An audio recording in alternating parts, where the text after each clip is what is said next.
Sob, ketemu lagi sama Mimin di berita terkini MotoGP. Ya, balapan minggu MotoGP di Malaysia sangat seru dan mendebarkan di awal. Dan akhirnya final akan dilanjutkan sampai seri terakhir. Meskipun hanya tinggal sedikit saja Martin untuk bisa menjadi juara dunia. Dan masih berat buat Pecco untuk bisa menang kecuali ada keajaiban.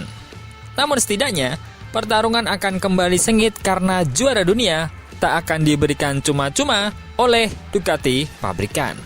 Bagaimana serunya dan bagaimana hitung-hitungannya, kita bahas. Pecco Bagnaia mendominasi Grand Prix Malaysia 2024 setelah pertarungan awal yang mendebarkan dengan Jorge Martin untuk menjaga harapannya meraih gelar MotoGP dan menyiapkan pertarungan di putaran terakhir. Dengan 29 poin yang memisahkan Martin dari Bagnaia menjelang Grand Prix 20 putaran, kejuaraan bisa saja dimenangkan oleh Martin jika dia mampu meningkatkan perolehan poinnya menjadi 38.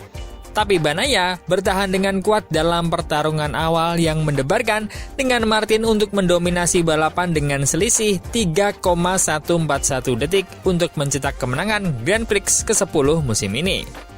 Martin berada di posisi kedua dengan keunggulan poinnya di kejuaraan turun menjadi 24 poin dan pertarungan putaran final akan digelar di Barcelona. Dan hal itu sedang disiapkan. Grand Prix dimulai kembali dalam 19 putaran dengan Bagnaia melesat dari posisi terdepan untuk mengalahkan Martin, sementara Marc Marquez naik ke posisi ketiga. Martin dan Bagnaia berkali-kali melakukan battle dengan keras. Dan mungkin ini adalah battle terkeras tahun ini. Namun, pada akhirnya, Pecco dapat memenangkan pertarungan itu dan memberikan jarak yang cukup untuk membuat Martin tak dapat mengejarnya. Tentu hal ini karena strategi yang diterapkan. Pecco lebih memilih ban soft dan dengan jumlah lap yang berkurang, ini memberikan keuntungan tersendiri. Karena pada saat latihan kemarin, Pecco bisa membuat jarak yang signifikan dengan Martin saat memakai ban soft. Sedangkan Martin hingga saat race bertahan memakai ban medium. Dan tampak sangat kesusahan dalam mengejar Pecco Bagnaia. Bagnaia finish dengan jarak 3,141 detik dari Martin. Sementara Bastianini di posisi ketiga tertinggal 7,3 detik. Bisa dibilang ini paling mendebarkan karena bisa membuat jarak yang sebegitu lebar. Bahkan dengan motor Bastianini di nomor 3 jaraknya hingga 7 detik. Padahal Pecco dan Martin telah terlibat duel battle di beberapa lap awal. Pecco memaksa Martin harus bertarung hingga seri terakhir. Lantas, bagaimana hitung-hitungannya? Jorge Martin telah meletakkan satu tangannya di trofi kejuaraan MotoGP setelah memperluas keunggulan poinnya atas Pecco Bagnaia dengan 7 poin menjadi 24 di Grand Prix Malaysia akhir pekan ini. Banjir besar di Valencia minggu ini telah menyebabkan putaran final dipindahkan dari sirkuit Ricardo Tormo ke sirkuit Barcelona Catalunya. Martin dapat memenangkan gelar MotoGP di sprint di tempat Catalan jika dia mengakhiri balapan sprint itu dengan keunggulan 26 poin atau lebih dari Bagnaia. Bagaimana Martin bisa menjadi juara di Barcelona sprint? Jika Bagnaia berada di posisi kedua, maka Martin harus menang. Jika Bagnaia ada di posisi ketiga atau keempat, maka Martin harus finish tidak lebih buruk dari posisi kedua.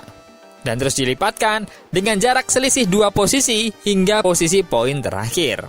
Jadi pada saat sprint besok, jika Martin berada di posisi nomor 1, maka sudah bisa dipastikan dia adalah juara dunia. Namun jika sebaliknya, maka final akan berlanjut hingga hari Minggu. Lantas apa saja catatan rekornya? Jika kejuaraan dimenangkan di Barcelona Sprint, itu akan menandai gelar pertama Martin di kelas utama dan yang pertama sejak kejuaraan dunia Moto3 2018. Lebih jauh lagi, ini akan menandai kesempatan pertama sebuah gelar diputuskan dalam sprint sejak format tersebut diperkenalkan pada tahun kemarin. Ini juga akan menjadi pertama kalinya sejak 2021, terakhir kalinya Bagnaia dikalahkan dalam perebutan gelar, bahwa kejuaraan diputuskan sebelum balapan terakhir musim ini. Martin juga akan menjadi pembalap Spanyol pertama yang memenangkan kejuaraan dunia MotoGP sejak Juan Mir menang bersama Suzuki pada tahun 2020. Jika Bagnaia mampu berbuat cukup banyak untuk membawa perebutan gelar kebalapan terakhir musim ini di Grand Prix Catalunya, maka ini akan menjadi pertama kali dalam era 4 tak kejuaraan dunia di mana 3 kejuaraan berturut-turut diputuskan di putaran final. Defisit minimum yang dapat dihadapi Bagnaia dari Martin di Grand Prix adalah 12 poin. Jika Martin tidak mencetak poin di sprint dan Bagnaia menang, dalam hal itu Martin harus finish setidaknya di posisi ketiga jika Bagnaia menang. Jika dia finish di posisi keempat dan Bagnaia menang, pembalap Italia itu akan merebut gelar juara setelah memenangi lebih banyak Grand Prix pada tahun 2024. Secara hitungan, sulit untuk Pecco bisa menang jika melihat track record Martin di tahun ini. Namun, semuanya masih bisa terjadi. Sedangkan konfirmasinya, balapan selanjutnya akan digelar di Barcelona. Karena pertimbangan lokasi tersebut tak jauh dari Valencia dan hanya 2-3 jam perjalanan. Dan juga, dengan lokasi yang tak begitu jauh, maka logistik juga tak akan banyak menemui kendala. Sebenarnya, Qatar disebut-sebut untuk menggantikannya karena iklimnya sedang bagus di sana. Namun jauhnya jarak tentu akan membuat biaya logistik semakin tinggi. Mengapa tidak dilaksanakan di Asia Tenggara atau Australia? Dengan jarak race yang begitu dekat, sekitar 2 minggu, dengan tiket yang sudah jauh-jauh hari terjual untuk GP Valencia, maka tidak adil bagi penggemar MotoGP Spanyol yang sudah membeli tiket dan harus terbang jauh lintas negara untuk menyaksikan final MotoGP. Dan tentu saja, untuk tempat barunya, pengumuman gelaran final dan tiket yang terjual, waktunya akan terlalu singkat dan dirasa tidak akan maksimal. Hal ini tentu menjadi alasan yang sama mengapa MotoGP tak digelar di Qatar.